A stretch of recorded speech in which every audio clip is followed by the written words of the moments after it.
There are some shark species that seem to do okay in aquariums. You'll see a lot of nurse sharks, zebra sharks, some reef sharks, and sand tiger sharks, but not the great white. For decades, aquariums have tried to contain the world's largest predatory fish. Institutions like Marineland, SeaWorld, and the Steinert Aquarium repeatedly took in white sharks during the 1970s, 80s, and 90s, at times drawing huge crowds. But they never lasted long. Some needed help swimming, none of them would eat. The longest one lasted was just 16 days. A 1984 report by the Steinert Aquarium put it this way. In most cases, it could be said that all of these captive sharks were merely in the process of dying, with some taking longer than others. They had constructed an elaborate transport tank with a harness and IV fluids, but still couldn't keep the sharks alive. It wasn't until 2004 that the Monterey Bay Aquarium proved that it was possible to keep white sharks for at least 6 months. It took a massive effort, and no one's done it since.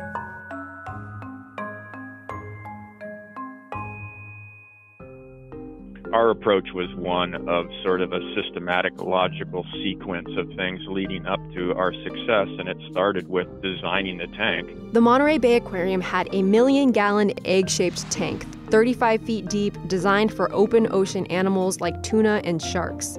So you need a big tank. You also need a small shark.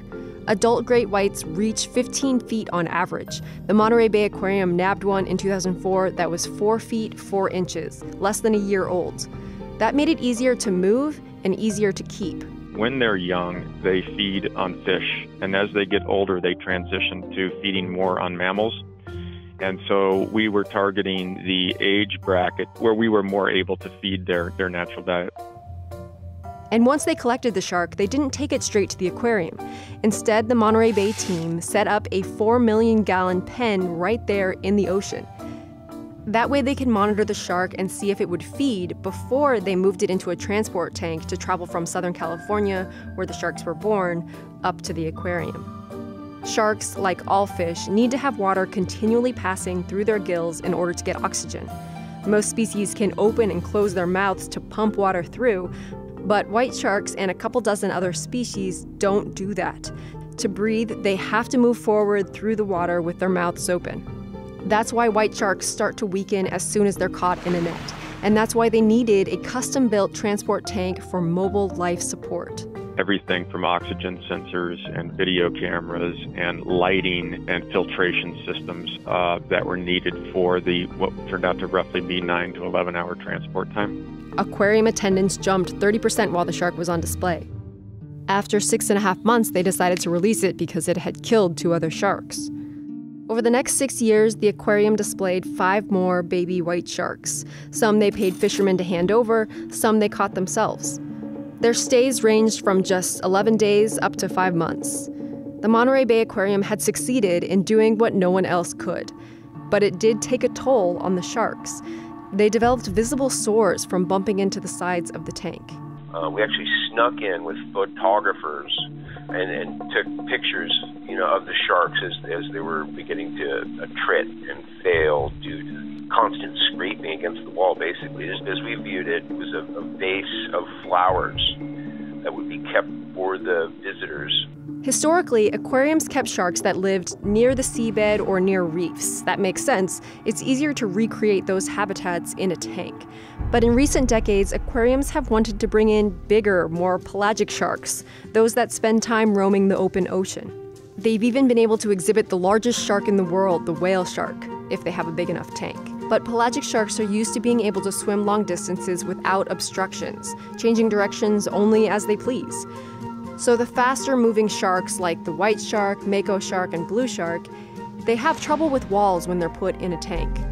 That's what was happening with the Monterey Bay Aquarium's 6th white shark in 2011. They decided to release it after 55 days, and its tracking tag revealed that the shark died shortly after being released. They're not sure why. But since then, they haven't tried to bring in another great white shark. It's a very, very, very resource-intensive program, and we felt like we had accomplished our goal of introducing the general public to a live white shark.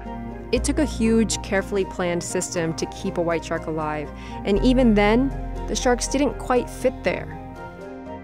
We can't seem to stop trying, though. Earlier this year, an 11.5-foot great white shark was taken to an aquarium in Okinawa, Japan, after getting caught in a fisherman's net. It was the only adult white shark ever to be put on display, and within 3 days, it was dead.